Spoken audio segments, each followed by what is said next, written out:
basically grew up with no grandmothers. My grandfather, his name's also Jerry.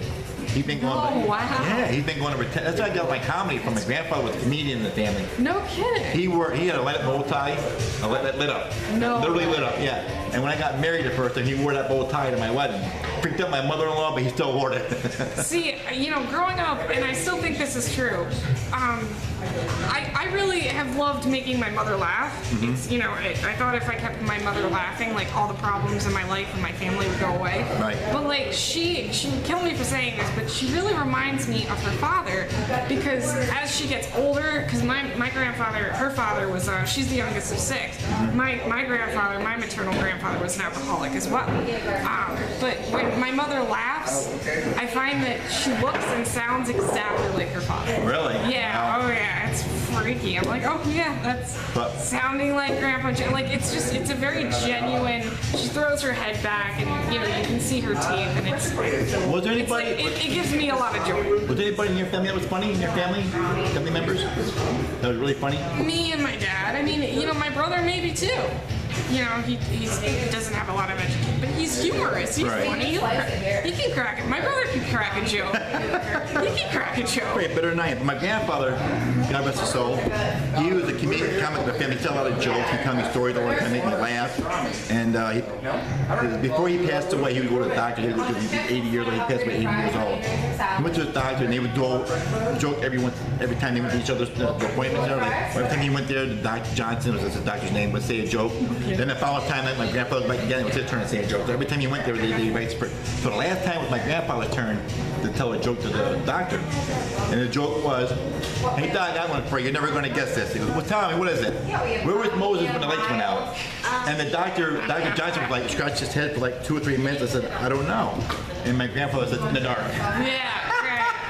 Like we're all in the dark. That was hysterical. And we were at the doctor's office, and my grandfather, I got Dr. Johnson good, didn't I? Yes, you did, Grandpa. You were hilarious. You got him good. Oh my God. And then he died a week later, so I was like, oh. I mean, I think it's one of the reasons why my mom doesn't really like me is because I resemble. Why you see your mother don't like you? Well, no.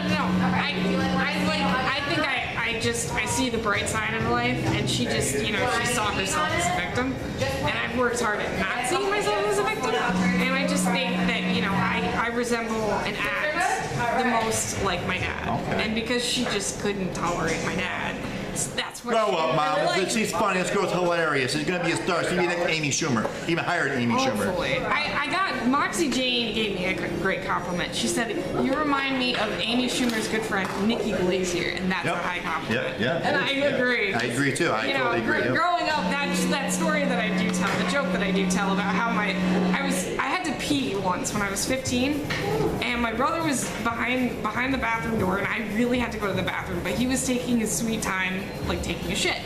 And you know, we're arguing back and forth about how I need to use the bathroom, and he just blurts out. He's like 10, 11 years old. He just yells out, "Get a job, Whitey!" And that always gets a big laugh because it's such a stupid thing to say, and I just make a joke like, "Oh, you could have called your older sisters pretty, but no, get a job, Whitey." Like, oh, you gotta point that out. Just get a job, will you, son? Get a job. Get a J-O-B job. I'm 15. I can't even see like an NC. I can't read NC-17, you know, fan fiction, and I can't vote, and I can't serve my country. You gotta get a job. I gotta get a job because I'm 15, and I should know what I'm doing right now. I was 10 at the age. Get a job. I should just have my shit together at 15. It doesn't work that way. It doesn't work. Now, as we were talking about earlier about improv comedy, how you were doing that. I didn't even know you were doing improv comedy. I've been training. Like I was in high school.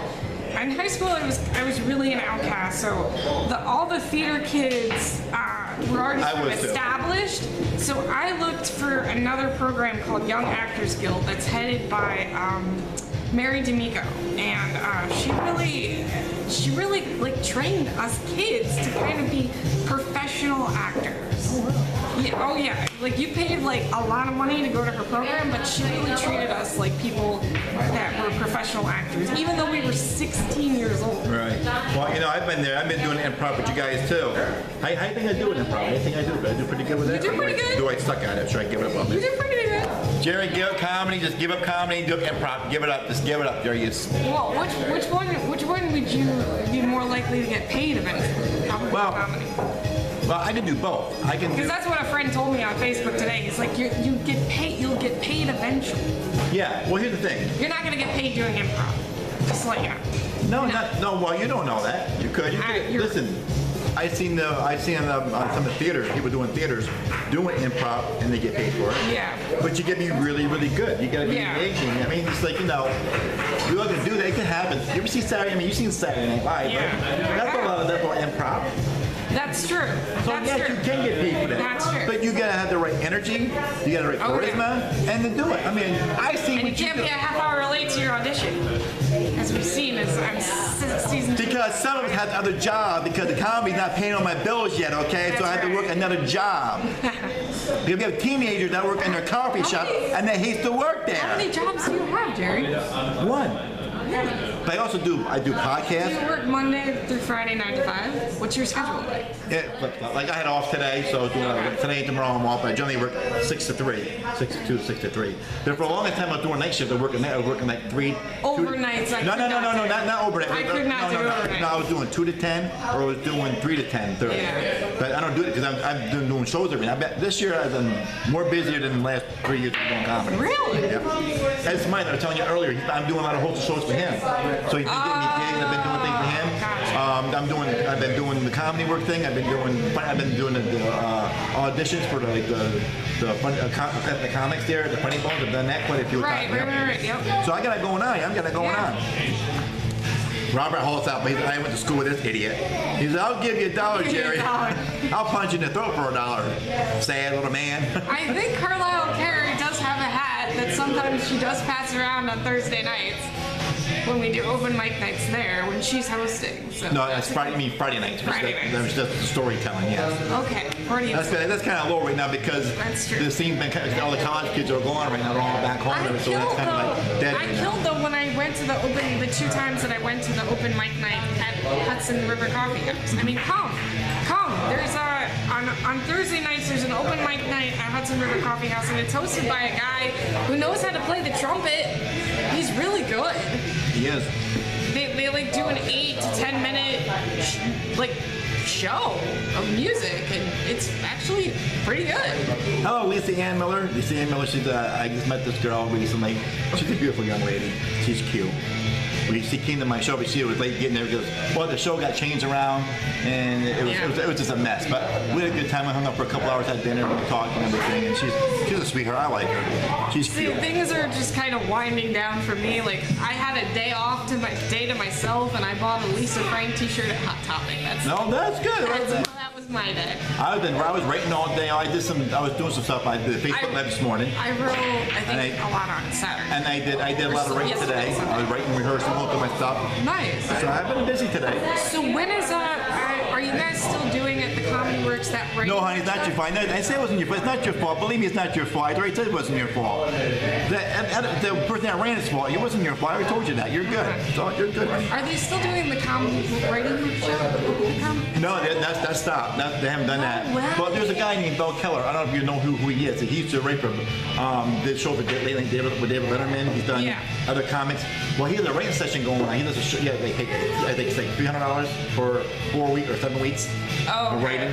But it's 1 day a week you go. It's 1 day a week you go that you write. Gotcha. Yeah, I took his class 4 years ago, and he's a great guy. I love the guy. Cool. He just started his class. You know, because I know what you're saying, because Rich Williams was doing that class. Yeah, they were. And that hasn't been going on quite a while. No. Interesting. We do our own thing. It's like, I think that I learned enough from that to know where I got to go with my material, and that's what I've been doing. I've been going a whole different routine with my material. Right. So I've been doing pretty good with that. Now, your future. What's your future? Do you plan on going to New York City in the future or LA? You ever been to LA?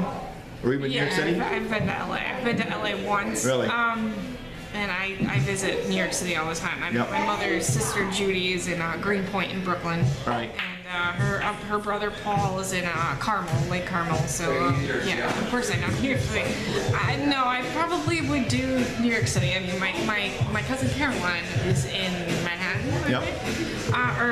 She's in Astoria. She's in Queens. Okay. With her best friend Rachel. I got relatives in Queens. I would not. Yeah, fat Ann weighs I would 675 pounds. love to live in LA, way, but I'm just too terrified because of what's going on there with the Harvey Weinstein story. And Well, I'm here, I'm going to talk about it, but don't worry about the Harvey Weinstein story, because that's just ridiculous. And water. You go out there, and you do your thing. There's no water out there. Yeah, and there's a lot of fires going out there now, too. There's a lot of fires going on. Hollywood's hot right now. Hollywood's hot. Literally, it's burning up, baby. It's burning up. Yeah, my cousin is already, like, doing other stuff, you know. So before we end this podcast, I did a little research on you. I can't afford it. I can't afford it. None of us can. LA can't afford me. Yeah, that's what it's. LA cannot afford her, just like LA cannot afford me. Yeah. There's that whole thing of that. I'm gonna miss her. Now you went to college. Where'd you go to college? You were a class of 2009 college or high school graduate. Colony, South Colony. Yeah. My brother and I were forced to kind of go to the high school where our dad worked. And you just went to SUNY Oneonta? No, I went to Hudson Valley after I graduated high school. Oh, okay. Like 4.5 years. Oh yeah, I was big. I was big time. I did the vagina monologues like 4 or 5 times at Hudson Valley. Okay. I stayed at Hudson Valley for as long as I could, and then I transferred because it was free. And I didn't go away. I didn't go away to college. I went away to college when I was 22. Robert Holtz up. Can I be a heckler at the show tonight, Robert? You can be anything you want, but remember, I'm the comedian. You heckle me, I get back at you. We only get 5 minutes, guys. I will make you my bitch. That's what it is. I had to get it out there. All right, so anyway, I did a little research on you, and you are a fascinating person. Fascinating person. Now, Okay. I'll tell you why, because I know people who go jobs, go through jobs and through jobs, as a teenager growing up. And I listed many jobs you had as ever since I've known you. I can't remember. And you got a total of 13 jobs on your resume. Yeah, that makes sense. 13 jobs. That makes sense. And the only 13 jobs on her resume. I've only been out of college for 3 years. Now the one job is a repeat, but they changed the name of it. Okay, I'll let you know if you can figure that one out in a minute. So not only were you now you're only a comedian. Now you've been to college and done your thing, and you're doing improv. I might continue. But you are listed as a former cashier at Lids. Right. That was my favorite job. Because apparently you can know how to open the lids. No, hat stores. Hats. I know, but it's my joke, okay? Relax. It's your joke. Just keep wearing around. Just keep putting on the wrong hat and couldn't get the lids open. Don't diss my boss. He knows all my theater professors. He went to SUNY Oneonta. All right, well, she did a great job, but thank you for firing her anyway. It was a temporary job. I could get that job back. Yeah, me too. I could. And you're a former janitor at the New York State Museum? I worked for the state. What's you didn't watch the floors cleaning up there if they took the fall down? I mopped them and mainly vacuumed. Would you clean your act up in there?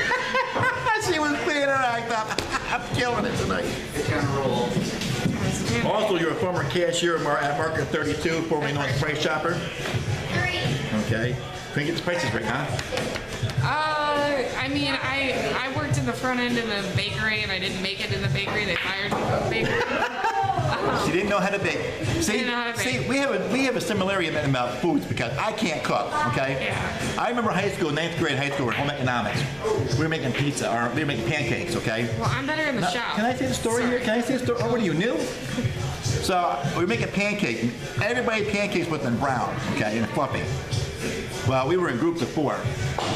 Everybody's pancakes came out brown except for mine. Mine came out blue. I mean, like CPR blue, cold blue pancakes. And they weren't fluffy. They were flat as my head. They were sad looking pancakes I ever saw in my life. And my teacher goes to me, Jerry, what happened to the pancakes? I said, they died on arrival. So it was sad. And on top of that, yeah, we never did that at home. Did you ever do sewing? That's what we did. Did. Well, And in 8th grade. I hate to bring this up there. You remember the Huxtables, Bill Cosby, the Huxtables? Where Theo had a shirt made, where his sister made a shirt for him? Yeah. That was me in that class. Oh. So I couldn't cook, I couldn't sew. So one day my teachers, which she goes to my church, by the way, she's a retired teacher now. She's a member of my church, and I go to the Presbyterian Church on Valatia. She goes, Jerry, I like you. You're a great kid. You try very hard. You're one of the hardest students I've ever met in my life. That's nice. It's encouraging. But you can't cook. Right. And you can't sew. Yeah. So here's my word of advice to you. Either A, you live with your parents for the rest of your life. Right. No. B, find a nice woman that can cook and sew for you and get married. Right. Or C, get a really, really good job where you can afford to eat out every night and get your own clothes. Right. Well, I tried to do the first two. They Well, never I got got to go. hold on though. I got something that's funny because this is for the class of 2005. Okay. In health class, we had this old health teacher that was like, she was like a dinosaur and she was like crazy. And I was the only student in that class that wanted to do work for her. And we had, I kid you guys not, a card that said, it was the ILAC card, and it stood for I am loving and caring. So everybody made fun of everybody else for having their ILAC card because she forced us every single day to bring in our ILAC cards. That was like our homework. Yeah, so I am loving and caring. So class of 2005, Mrs. Donaldson, she was crazy. Crazy teachers too. Isn't that a great story? That's a great story.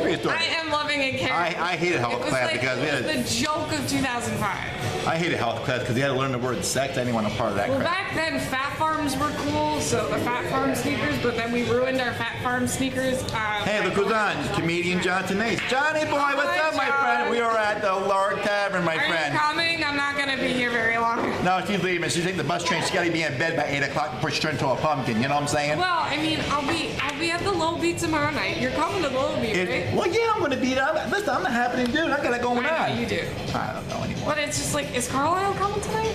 Yeah, she said, yeah, she should be here soon. She's doing it here. I'll stay and say hi to her. All right. Well, so anyway, so the next job you have, you're a former self-employed at Capital Region Tutors, owned by and operated by quote D&T Tutoring Service. Tutoring. Same thing. It's my dad's business. Oh, you failed that one too, huh? What, the kids get away on you? Did you forget to give the kids their snack milk? And No, I gotta. Sad. He's on his way. Cool. I gotta wait until he gives me. Well, yeah, we're still talking. What are you leaving me, girl? What are you new? No, We're still not. in the air. I can. Yeah, I know you are. I know we are. I can stay for like 10 minutes. She's got to stay for 10 minutes. She's got to be in bed by 8 o'clock. Well, there's a All right, documentary. so, yeah, I know, mine too. Also, you're a former cruise person at the Blaze Pizza. Yeah, I worked at a restaurant. You kept burning the pizzas, didn't you? Yeah. I burned a couple. Funny you of said that because I worked at Cumberland Farms. I was helping out in the big stores where they make pizza and hot dogs. Right. And they had me make a pizza once, right? And I made the pizza, and then the bell went off. So I opened the door, right? And I shut the door again. And I realized nothing was still on. Okay. About 5-10 minutes later, I saw something was burning and smoking. It was the pizza I had left in the oven. It's the pizza. I said, I told you I know how to cook. I can't bake nothing. I can't It's cook the nothing. pizza's fault. It's the pizza's fault. It's the oven's fault. They want to shut off. It's the oven's fault. Technology. It's the wonderful thing when it works. This is definitely But when it doesn't better work, than watching forget about NBC Nightly News. it. You know. Sorry, Tom Brokaw. You're off the air, my friend.